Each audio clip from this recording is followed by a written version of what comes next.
Un jeu qui, bon, il aime ça.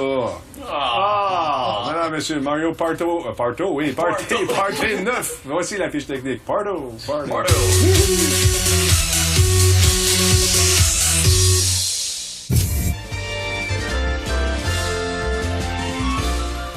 Mario Party 9 de la compagnie Nintendo, un jeu de party, bien sûr, pour la Wii. Multijoueur, en français, non. Oui, en français. Voyons, que dis-je? Il n'est pas en ligne, par exemple, pour le moment. Non, c'est ça, il n'est pas en ligne. Ouais. Il serait temps qu'il soit en ligne. C'est un de mes points faibles du jeu. La prochaine console de Nintendo. Ouais, la prochaine, ça s'en vient, ça s'en vient.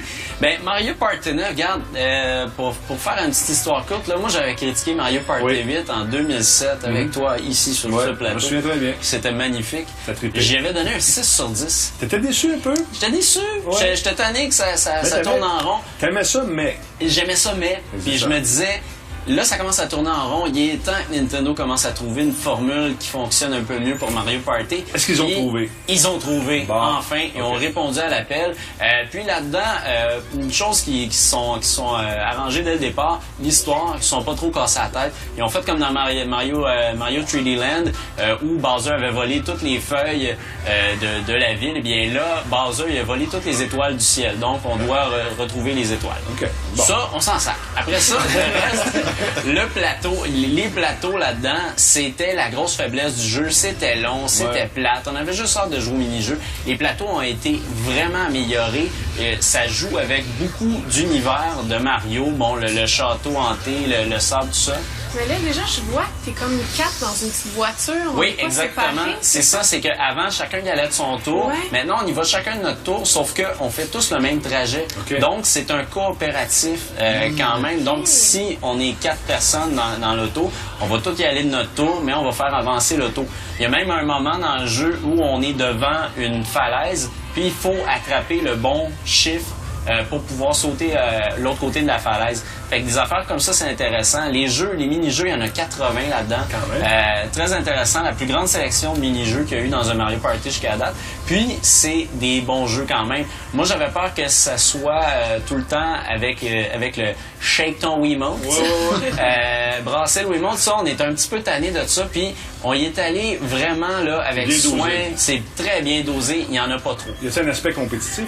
Il y a un gros aspect compétitif. T'es coopératif à la fois? T'es coopératif, mais t'es compétitif en même temps, ce que j'aime beaucoup. Un peu comme dans Little Big Planet. Exactement, un peu comme dans Little Big Planet. Puis tu peux encore voler, évidemment, des étoiles à tes amis, tout ça. Est-ce qu'il faut absolument être 4? On peut jouer juste à 2? Non, c'est ça qui est intéressant. On peut jouer au nombre qu'on veut. Puis avant, jouer en solo, c'était plate. C'était un jeu de party. Puis même moi, je disais, ben c'est un jeu de party, pourquoi tu jouerais à 1? Mais tu l'as, le jeu, des fois, chez vous, ça te tente de jouer à 1. Mais là-dedans, la campagne à 1 solo est très bien faite. Ça a été très bien ficelé parce que l'histoire n'est pas super intéressante, mais au moins, tu as une intelligence artificielle qui est avec toi, tu vas avoir des batailles de boss, puis le rythme du jeu est assez rapide quand même, plus rapide que les autres. Puis avant, tu avais du 4 contre 4 ou du 2 contre 2, tu peux-tu faire ça encore? Même chose, tu peux encore faire ça, il y a du 1 contre 3 aussi, des fois les 4 sont les uns contre les autres comme dans ce jeu-là. Puis il y a vraiment une belle variété tout au long du jeu. Puis une autre chose qu'il y a de nouvelle, c'est que maintenant il y a des boss. Comme on voit là, ça c'est super cool parce qu'il y a des boss, puis comme cette bataille-là, c'est pas très épique. Là. Mais plus ça avance, je dis là on se bat contre une chenille, mais plus ça avance, plus ça devient gros, puis c'est intéressant, c'est vraiment le fun. Moi, la seule affaire que j'ai trouvé dommage, c'est que le jeu est pas en ligne, premièrement. Ça, j'ai trouvé ça vraiment plate parce qu'il serait grandement temps. Puis aussi, il y a certains mini-jeux quand même qui tombent à plat. Mais tout le reste du jeu, c'est vraiment bon. C'est vraiment un très bon Mario Party. Enfin, Nintendo s'est relevé, puis basé sur l'univers de Mario surtout. J'espère que ça s'appelle Mario Party. Ben c'est ça, mais là au moins on s'efface moins là, dans 3-4 affaires avec des singes pis tout. Oui, c'est vrai. Hein? La cote, c'est combien? C'est un 8 sur 10. Vraiment un achat. Vous allez avoir du fun en masse en famille. Cool. Hein? Merci. Hey, vous autres, là, si on vous oblige à vous connecter tout le temps pour jouer, est-ce que vous allez le faire? Est-ce que vous tripez là-dessus? Ça vous dérange-tu? MNET-MP, on veut savoir maintenant. Courte pause et on revient dans un petit moment avec notre ami Alex Cano qui nous présente un beau petit synthétiseur, un clavier. Ça fait toutes sortes d'affaires. La radio, là, tu sais? La radio, oui. Lâche-moi là. Une machine à café. Oh! Expresso, s'il vous plaît. Pause, on revient. Deux lèvres. Voici des images de la jouabilité de MechWarrior Online, un jeu massivement multijoueur gratuit, en ligne, sur PC, dont on attend toujours la date officielle de lancement. Vous pourrez personnaliser votre mech autant dans l'apparence que dans les fonctionnalités, l'armement et l'équipement.